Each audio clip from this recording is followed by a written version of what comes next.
Halo semuanya, selamat datang di episode 1 Disko Diskusi seputar tobacco. Nah, pada kali ini kita akan membahas sesuatu yang menarik nih, yaitu aksi Gen Z, advokasi, dan perjuangan melawan industri rokok. Oh iya, karena ini baru episode 1, pastinya kalian belum pada kenal ya sama aku, jadi aku kenalan dulu nih. Halo, nama aku Nurul Safa Lutfia, biasa dipanggil Via. Di sini aku menjabat sebagai Kepala Badan Khusus Tobacco Kontrol Nasional periode 2024-2025 di ISMKMI. Nah, pada sesi kali ini aku nggak sendirian nih, jadi kita kedatangan tamu. Mungkin kita sapa dulu ya. Halo Kak, gimana nih kabarnya?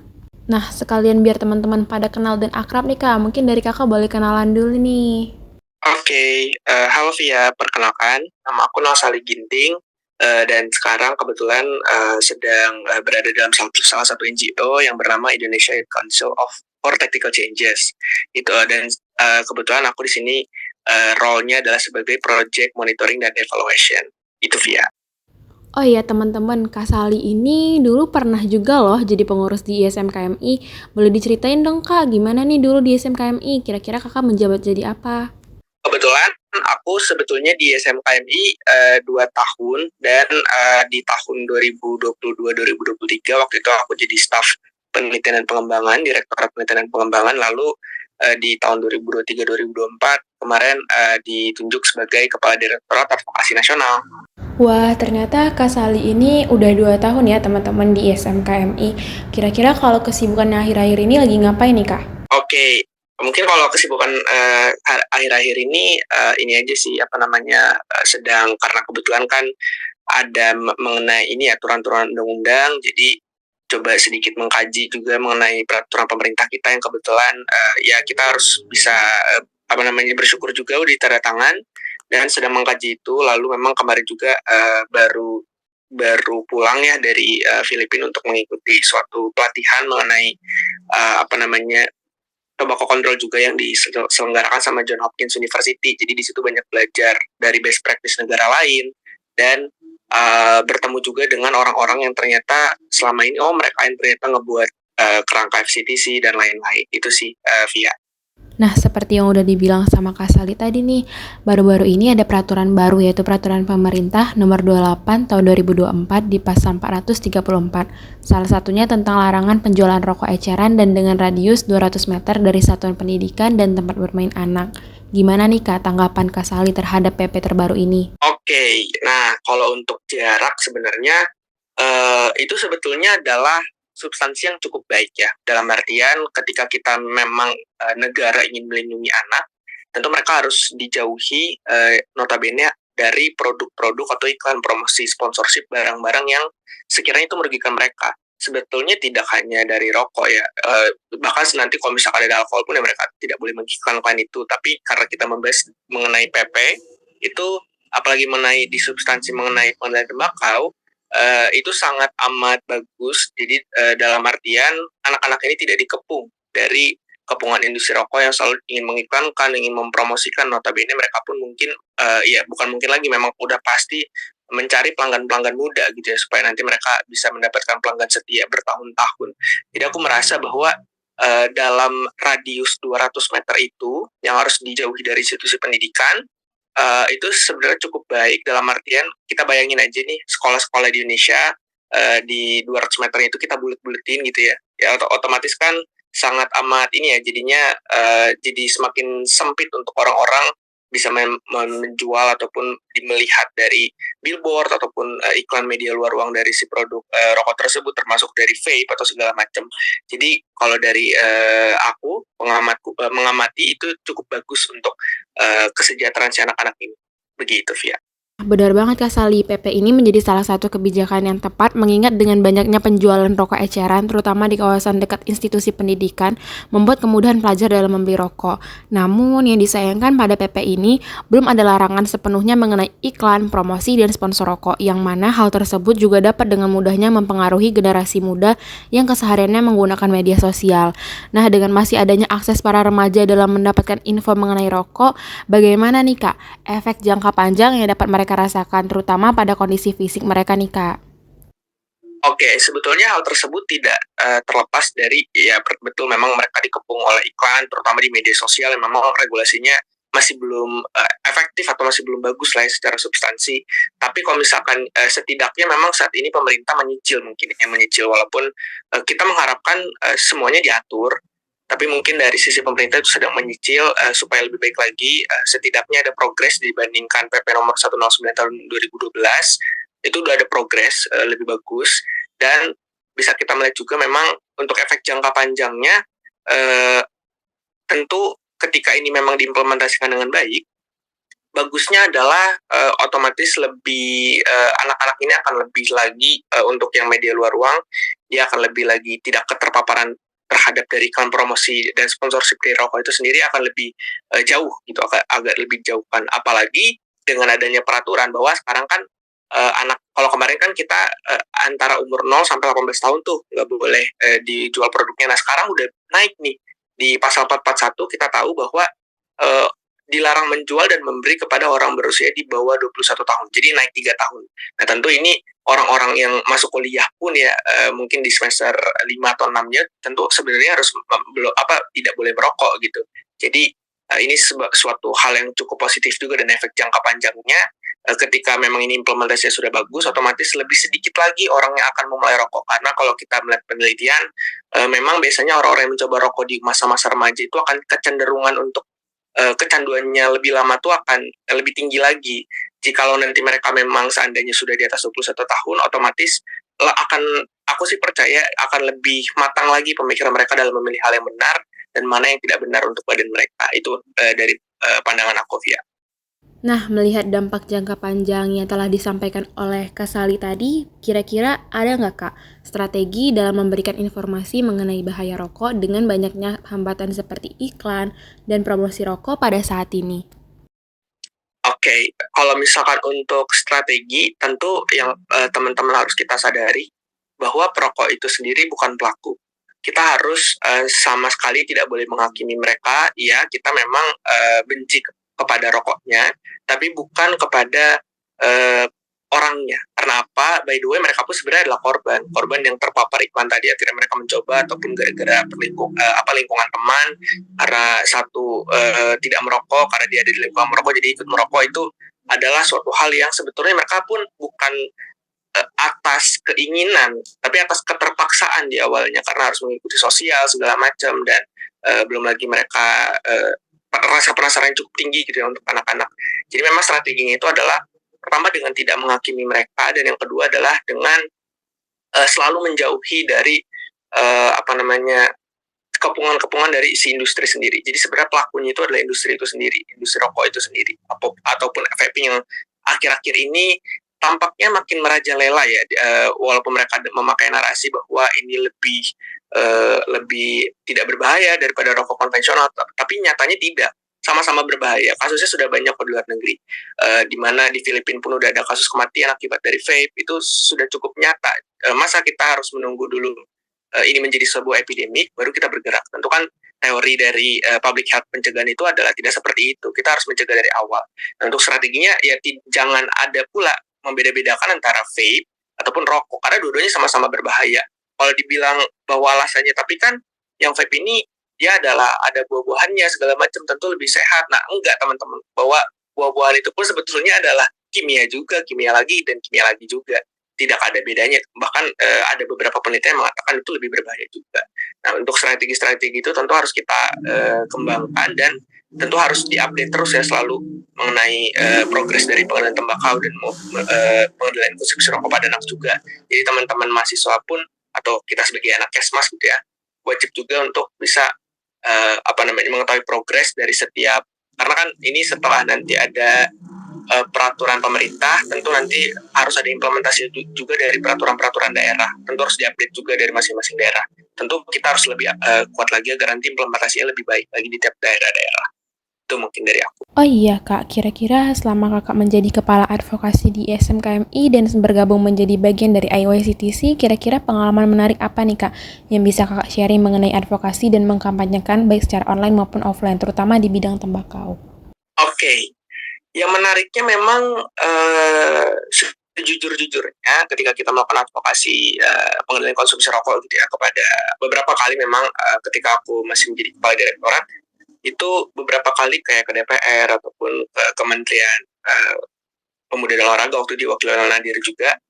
Respon mereka sih sebetulnya cukup positif ya, dalam segi dalam segi respon mereka cukup baik dalam menanggapi, dan mereka pun sepakat bahwa seharusnya rokok itu memang bukan buat anak-anak, tetapi memang pada implementasi. Jadi permasalahan di negara kita itu untuk saat ini ya, karena kebijakannya juga sudah ada progres. Yang kedua adalah implementasi gimana nih, petunjuk teknisnya bagaimana. Nah, itu yang menarik. Yang harus kita coba melihat itu adalah ketika pengalamanku kemarin, karena memang waktu itu undang-undang lagi masih digodok ya. Waktu itu kita cukup kecewa juga karena ada beberapa hal substansi yang tidak masuk ke dalam undang-undang, tetapi tentu masuk di PP. Itu harus kita selalu jaga, selalu kita kawal, jangan sampai nanti malah di perda ini tidak terimplementasikan dengan baik di masing-masing daerah. Nah, lalu untuk terkait dengan pengalaman, tentu ada beberapa. Kalau teman-teman mengambil dari skala nasional, itu ketika kita ingin mengadvokasi kepada DPR, DPRD gitu ya, yang notabene mereka juga salah satu stakeholder gitu dari bidang legislator, tentu akan ada banyak pro kontra. Nggak bisa juga semuanya kita merasa bahwa mereka harus setuju dengan kita. Nah, yang menariknya ya kita harus selalu mengetahui siapa lawan advokasi kita.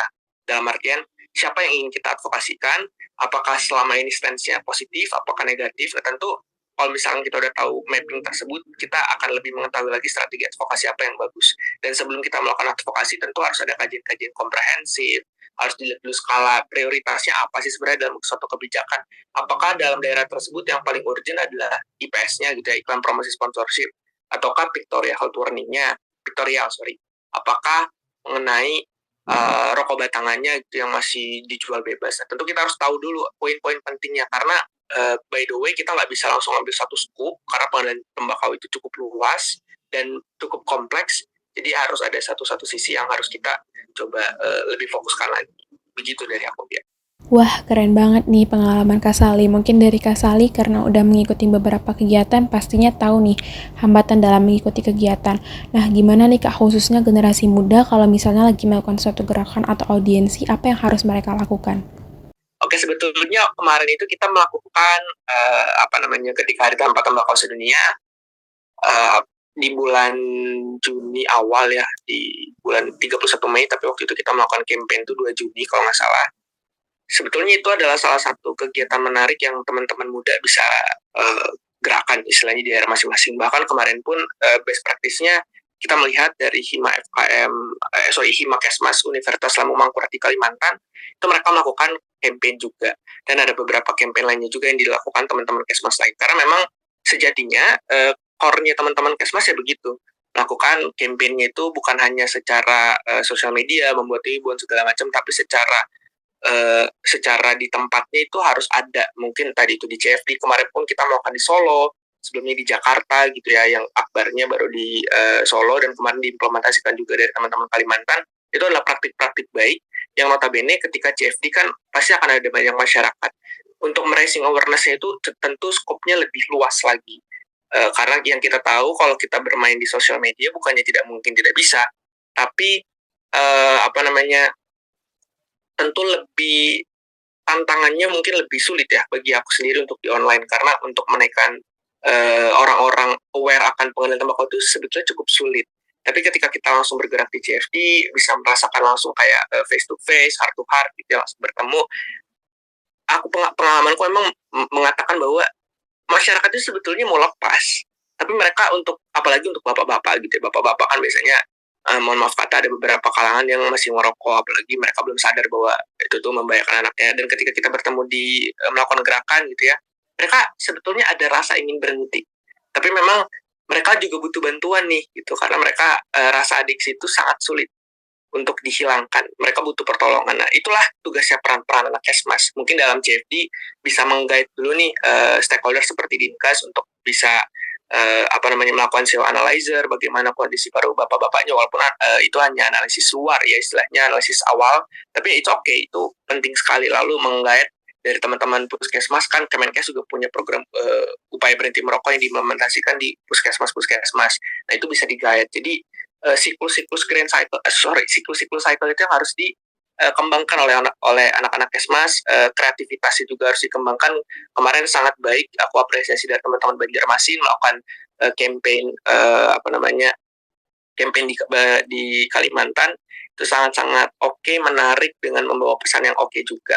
Jadi menurut aku itu menjadi salah satu best practice untuk kita semua. Nah, benar banget ya Kak. Sebenarnya lebih efektif mengadakan kegiatan secara offline karena kan seperti yang kita tahu nih bahwa memberikan edukasi secara online melalui media sosial terdapat beberapa hambatan seperti kurangnya literasi generasi muda terutama pada info-info yang berbentuk materi. Nah, mereka lebih untuk malas gitu untuk membacanya. Menurut Kakak bagaimana contoh kampanye kreatif yang dapat menarik minat mereka untuk membaca dan tertarik juga nih dalam menyampaikan informasi ini ke media sosial mereka? Oke, berarti ini untuk online, untuk sosial media ya? Ya. Iya, Kak. Oke. By the way, sepengalamanku, aku sebenarnya bukan orang media, bukan orang kreatif ya. Cuman ketika aku berguru ya istilahnya, belajar kepada teman-teman yang ketika aku di Filipina, ketika di organisasiku gitu ya, ada namanya Indonesia, aku belajar sama dia dan beberapa belajar kepada teman-teman sosial media di jaringan TC yang lain. Sebetulnya ketika teman-teman ingin melakukan kreativitas dan dianggap apa namanya untuk menaikkan awareness itu bisa mengikuti tren sih sebetulnya. Kayak contoh kemarin ketika ada film bla bla bla adalah maut, nah kita mungkin bisa ikuti dengan kata-kata rokok adalah maut dengan poster yang menarik segala macam. Lalu kalau aku ngelihat beberapa jaringan TC, contoh di sebelah mata Cisti mereka suka membuat meme-meme yang lucu dan kadang-kadang aku ngelihat dari likes-nya cukup banyak juga dan dari komennya cukup positif. Jadi campaign-campaign sosial media yang simple juga sebetulnya bisa kok. Tetapi memang harus tetap dengan stance kita yang melindungi anak dulu deh yang pertama kali karena biasanya masyarakat itu akan lebih akan lebih karena akan lebih maksudnya akan lebih lebih kena gitu ya di hati mereka bahwa anak-anak ini memang wajib sekali dilindungi. Jadi memang yang paling penting adalah dari secara kampanye itu kita harus mengemasnya supaya kira-kira tertariknya gimana ya. Salah satu yang paling simpel mengikuti tren ataupun kalau teman-teman melihat aku dari negara luar, mereka biasanya suka membuat video-video singkat yang lucu gitu ya. Kalau kita bisa berkaca ke Thailand ataupun ke Vietnam itu mereka cukup menarik dan bahkan itu menjadi tren mereka sendiri di negara mereka. Nah jadi dari aku mungkin itu sih yang aku lihat selama ini selama sepengalamanku dalam beberapa bulan terakhir. Nah, seperti yang kita tahu nih Kak, dampak dari media sosial ini terdapat sisi negatif dan positif tergantung dari point of view pengguna media sosial itu sendiri.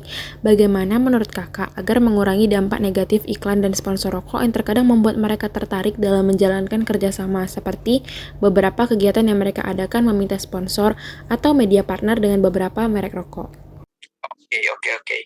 Nah sebetulnya memang ya setidaknya dimulai dari kita dulu ya, dari anak Kesmas yang notabene ketika teman-teman mungkin ada beberapa kegiatan ya apalagi ditawarkan untuk kegiatan yang dikasih dari sponsor dari industri rokok sendiri ya sebenarnya jangan mau gitu, jangan mau menerima karena notabene itu sangat mencederai dari tujuan atau ide dari teman-teman sendiri sebagai anak kesehatan masyarakat gitu.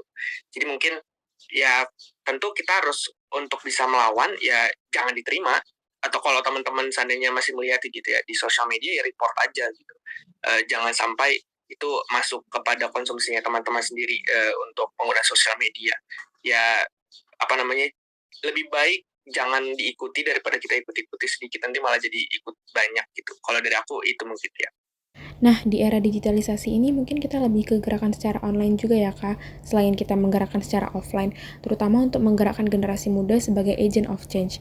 Nah, gimana kalau misalnya kita ingin mengedukasi para perokok yang berusia di atas 30-an, yang mana mungkin mereka lebih sulit untuk diedukasi dan di beberapa orang ada yang mengatakan bahwa pabrik rokok tidak mungkin ditutup karena penghasilannya yang cukup besar, di mana seperti yang kita tahu dari data bahwa biaya pengobatan kesehatan penyakit akibat rokok juga cukup memakan biaya yang besar. Oke, nah sebetulnya teman-teman kalau misalkan kita mengenai edukasi kepada orang dewasa itu ada hal yang cukup sulit karena memang pola pemikiran mereka sudah menempel lah istilahnya di mereka apalagi dengan adiksi mereka tentu mereka akan tentu mereka akan selalu banyak alasan untuk menormalisasi apa yang mereka lakukan walaupun itu salah. Jadi balik lagi kita harus menganggap bahwa mereka tuh sebagai korban. Jadi nggak akan ada tuh nanti kita menghakimi mereka segala macam terlibat untuk masalah perilaku mereka memang salah, ya harus pelan-pelan. Cuman kalau untuk umur 30 tahun ke atas, mereka membuat narasi-narasi bahwa kan rokok kan banyak pajaknya kepada negara. Ya kontra aja bahwa beban biaya kesehatan juga lebih gede ternyata gitu dari penelitian yang udah diadakan gitu. Jadi memang harus ada kan itu mitos, ya harus ada lawannya fakta gitu. Kalau misalkan dibilang terbesar iya, cuman kerugiannya kita lihat dulu. Kan tetap juga terbesar juga gitu di Indonesia akibat akibat dari perilaku merokok sendiri. Nah, jadi untuk edukasi memang lebih baik fokusnya lebih ke anak-anak dulu nih. Kalau kita di Kesmas gitu ya, lebih baik kita mengadvokasi yang sekiranya itu cukup memiliki peluang untuk dia untuk dia memang tidak akan melakukan perilaku-perilaku tersebut. Jadi kita putus generasinya agar mereka tidak mengikuti perilaku generasi-generasi setelahnya. Karena notabene biasanya sih untuk umur-umur 30 ke atas mereka akan berhenti penelitian lagi ya. Kalau teman-teman baca penelitian mereka akan berhenti mungkin setelah menikah gitu karena melihat anaknya ada beberapa persentase yang akhirnya menurunkan gitu setelah menikah ataupun mohon maaf kata mungkin terkena beberapa gejala-gejala penyakit mereka baru berhenti ya tentu itu tidak bisa kita pungkiri ya fakta di lapangan seperti sekarang ini ya seperti itu gitu jadi untuk masalah edukasi pelan-pelan gitu kalau teman-teman ingin melakukan edukasi ya dari unit terkecil kita dulu deh itu keluarga apakah keluarga kita masih banyak yang perokok pelan-pelan kita beritahu jangan coba menghakimi ya berikan pemahaman-pemahaman sedikit demi sedikit kalau mereka butuh pertolongan untuk konsul ya coba untuk ke puskesmas terdekat ataupun ke Kemenkes gitu ya yang punya program UBM. Jadi mungkin dari unit terkecil dulu aja mungkin. Oke, berarti ketika kita memberikan edukasi kepada perokok yang usianya udah di atas 30-an, lebih ke melakukan pendekatan dulu, karena jika kita langsung memberikan edukasi, mungkin mereka merasa dihakimi atau diatur. Nah, bagaimana pada suatu kasus yang mana seseorang ini paham akan efek buruk dari rokok, seperti pada anak kesehatan masyarakat sendiri nih, yang masih mengkonsumsi rokok, mungkin mereka tidak menggunakannya di kawasan kampus, akan tetapi masih mengkonsumsi rokok di luar kawasan kampus. Jadi kan mereka sebenarnya udah tahu nih Kak, dampaknya untuk diri mereka sendiri atau lingkungan sekitar. Bagaimana nih tanggapan kakak terhadap situasi seperti ini? Oke, iya baik lagi memang seharusnya mereka walaupun udah memahami ya lebih baik ketika kita tahu teori ya praktiknya juga tahu gitu. Apa namanya? Karena si pemahamanku memang percayalah ketika balik lagi ketika kita baca penelitian juga ada yang mengatakan bahwa sebetulnya para perokok itu ketika dibilang mau berhenti apa enggak mau. Tapi karena balik lagi tubuhnya selalu minta gitu, selalu minta kadar nikotin yang tinggi apalagi kan kebetulan sekarang sudah diatur ya teman-teman untuk balik lagi sedikit aku mengulas bahwa di kebijakan kita peraturan pemerintah akan diatur bahwa kadar nikotin itu wajib diatur, tidak boleh semena-mena dari kadarnya. Nah, karena nanti akan diatur, ya semoga saja gitu ya, semoga saja tingkat kecanduan atau adiksinya itu tidak separah mungkin yang sekarang di mana orang bisa merokok 3 bungkus, 4 bungkus, bahkan 2 bungkus, bahkan itu kan sudah over gitu ya. Nah, sudah sangat berlebihan. Apalagi yang kena juga bukan hanya dianya, tapi ke orang-orang sekitarnya. Jadi memang eh, ya harus diberikan pemahaman-pemahaman pelan-pelan dengan tidak menghakimi tadi, lalu memang dengan selalu merangkul mereka juga karena percayalah mereka ingin sebetulnya. Aku sih percaya bohong lah mereka kalau masih mau melanjutkan perilaku yang notabene sebetulnya itu bukan lagi menjadi kenikmatan ya, tapi lebih ke kebiasaan aja gitu kayak kalau aku nggak ngerokok ketika ngapain gitu ya kayak ngerasa kosong aja ya itu sebenarnya lebih ke perilaku dan lebih ke kebiasaan balik lagi sama si kecanduannya tadi gitu. Karena percayalah mereka tidak merasakan kenikmatannya itu lagi gitu. Karena akhirnya itu udah menjadi kebiasaan ya jadi kenikmatannya ketika mereka ingin selalu melakukan untuk merokok gitu ya mereka akan cenderung untuk menaikkan dosisnya lagi yang tadinya sebatang jadi mungkin beberapa lama jadi 1 tahun 1 bungkus gitu dalam 1 tahun itu ada tahapannya jadi balik lagi harus kita rangkul juga sih apalagi teman-teman kita kesmas yang notabene masyarakat akan melihat role modelnya nanti ketika penyuluhan ya kita gitu tentu harus disadari poin penting itu. Nah, ada lagi Kak, bagaimana ketika dalam situasi seperti ada data yang mengatakan bahwa pengeluaran terbesar rumah tangga itu yang pertama beras dan yang kedua itu rokok, bukan untuk protein hewani, yang mana pada keluarga yang masih memiliki balita memerlukan asupan protein yang cukup banyak untuk memenuhi zat gizinya. Namun zat gizi tersebut tidak terpenuhi karena biayanya dialihkan untuk membeli rokok. Nah, bagaimana tanggapan Kakak jika dihadapkan pada situasi seperti ini? Oke, tentunya memang kalau misalkan dalam skupnya unit terkecil itu adalah keluarga, apalagi yang notabene itu berhubungan dengan anak, tentu tidak patut untuk dilakukan ya, memprioritaskan produk yang notabene tidak berguna, istilahnya begitu Bu, dengan ya yang harusnya dia malah memprioritaskan dengan tidak memprioritaskan yang seharusnya berguna dalam tubuh seperti protein dan segala macam buat anak dan buat keluarga. Jadi, pada hakikatnya sih seharusnya ya kalau misalkan kita melakukan logika dasar, ketika seseorang itu untuk merokok notabene yang dia tahu sebenarnya dia tahu juga pada akhirnya apa yang akan terjadi dan, udah mah dia mengeluarkan uang banyak gitu ya, mungkin menjadi pelanggan setia gitu dari tahun ke tahun, yang notabene hasil akhirnya pun dia tidak bisa mengambil dari tabungan yang udah dia kasih itu gitu ya, dengan membeli produk dan akhirnya, ketika di hasil akhirnya itu dia malah mengeluarkan uang yang lebih banyak lagi untuk pengobatan. Nah itu sebetulnya adalah logika yang, harusnya dihindari ya istilahnya. Tetapi untuk terkait dengan apa namanya, perilaku tersebut tentu itu adalah hak prerogatif keluarga walaupun harus diberdayakan, sangat wajib diberdayakan dan pemerintah harus hadir di situ. Dengan kata lain, mohon maaf kata, aku tidak membeda-bedakan tetapi data pun menunjukkan gitu, teman-teman bisa baca berita bahwa kalangan perokok ini lebih banyak dalam, yang mempunyai tingkat pendapatan rendah. Nah ini menjadi cukup tragis ya teman-teman, karena di mana keluarga itu seharusnya lagi ingin membangun ekonomi yang, untuk settle gitu ya, tetapi bahkan kadang-kadang uang ini malah dibelikan untuk beli rokok, ya jadinya, tetap apa ya, istilahnya, tidak diprioritaskan untuk hal yang lebih prioritas istilahnya. Jadi harus ada contoh kalau misalkan, teman-teman kita gitu yang mendapatkan bantuan sosial dari pemerintah, itu tentu harus ada regulasi yang baik. Untuk dana bansos ini tentu harus dipergunakan ya untuk protein, untuk sayur-sayuran, untuk kebutuhan rumah tangga yang mendesak, tidak untuk membeli rokok. Dan tentu harus ada juga nih ketegasan dari pemerintah untuk melakukan hal tersebut gitu, supaya nanti, hasil akhir dari bansos ini, ya efektif, bukan malah jadi rugi istilahnya.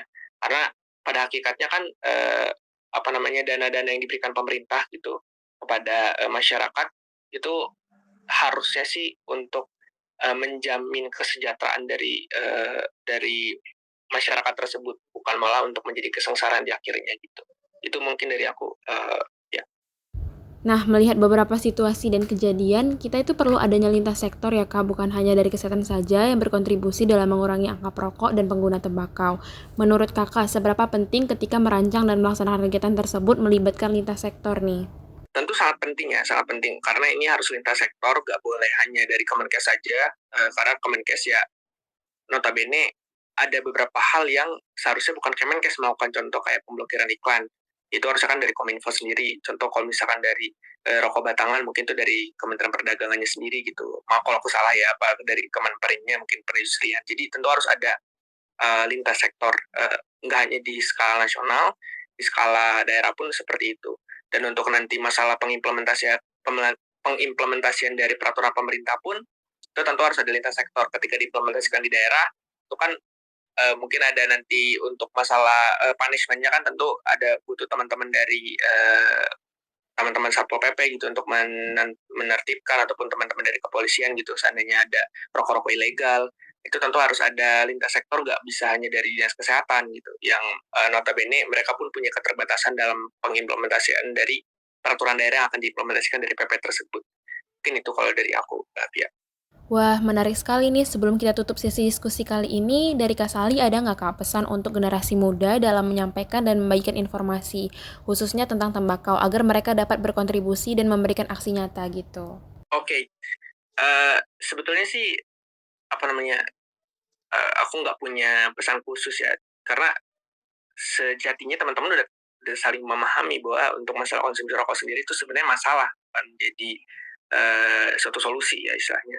Jadi ya ikuti kalau bagi bagi teman-teman yang menjadi korban gitu ya, salah satu adalah perokok, ikuti kata hati aja sih apakah masih mau gitu untuk bertahun-tahun menjadi pelanggan setianya industri rokok yang notabene hasil akhirnya pun kalian nggak mendapatkan apapun gitu. Industri rokok yang mengeluarkan dana beasiswa segala macam itu hanya segelintir dari keuntungan yang mereka dapatkan, dan itu pun memang wajib untuk mereka lakukan karena memang ada peraturan mengenai CSR dan segala macam. Ya apakah mau gitu untuk selalu ketergantungan dari produk yang notabene tidak menguntungkan sama sekali. Kalau dibilang untuk masalah kesehatan mental, membuat rileks segala macam, coba kita lagi baca jurnal yang membuktikan bahwa ketika dia memulai untuk merokok, ketika dia melakukan kecanduan dan ada masalah, ya tentu itu menjadi double gitu. Ketika dia lepas makin stres, dan ketika apalagi kalau dia merokok pun akhirnya merugikan dari kesehatannya sendiri, bukan dari hanya paru-paru tapi kena ke ginjal segala macam komplikasi yang pasti semua orang akan tahu gitu, tidak apa namanya, karena sudah banyak informasi tersebut. Jadi bagi teman-teman yang tidak merokok, tentu kita tidak boleh juga menghakimi dari perokok aktif. Tentu harus rangkul mereka, coba melakukan pendekatan yang tidak represif gitu ya, tidak kita menghakimi mereka segala macam karena mereka butuh pertolongan sejatinya, mereka butuh kita edukasi sedikit demi sedikit yang pada akhirnya ya semoga aja ada perubahan perilaku. Kita nggak bisa langsung mengkultuskan mereka harus segera berhenti merokok. Tentu mereka butuh tahapannya sendiri. Ada beberapa orang yang bisa berhenti merokok dalam 1 minggu ada, yang 2 bulan ada, yang 6 bulan ada, yang 3 tahun pun ketika dia mengurangi batas-batasannya yang tadinya 2 bungkus menjadi 1,5, 1 bungkus untuk proses lama ada. Tentu kita harus ngebantu mereka, apalagi kalau teman-teman ada yang memang serius ingin berhenti merokok, ya carilah profesional. Usahakan jauhilah lingkungan yang memang akan memancing untuk merokok lagi tuh, jauhilah sedikit demi sedikit supaya nanti kita tuh tidak terlibat dalam perilaku tersebut. Dan ya gantilah perilaku tersebut dengan olahraga, dengan berkumpul dengan orang yang mungkin nongkrong kan sebetulnya tanpa rokok juga bisa-bisa aja kan, nggak ada yang merugi juga gitu. Tentu harus bisa memprioritaskan kegiatan lebih positif daripada kegiatan merokok tersebut, apalagi vaping. Tentu tidak ada positifnya dari vaping, itu sama-sama saja kok kerugiannya. Gitu, Via. Wah, menarik sekali ya teman-teman. Hari ini kita dapat banyak mengetahui info-info menarik tentang rokok dan bisa tahu juga nih pengalaman Kak Saldi waktu masih menjadi kepala advokasi di SMKMI dan ketika telah bergabung menjadi bagian dari IYCTC. Nah, serta kita dapat juga nih tips untuk kita generasi muda sebagai agent of change dalam memberikan kontribusi nyata untuk mengurangi penggunaan rokok terutama di usia muda yang dapat merusak fisik jangka panjang. Oke, baik. Sekarang kita udah berada di penghujung episode 1 Disko nih. Terima kasih ya Kak Sali atas informasi yang sangat menarik pada hari ini. Next, kita bakal bahas info menarik apa lagi ya. Stay tune ya di YouTube ISM KMI untuk episode Disko selanjutnya. Bye-bye.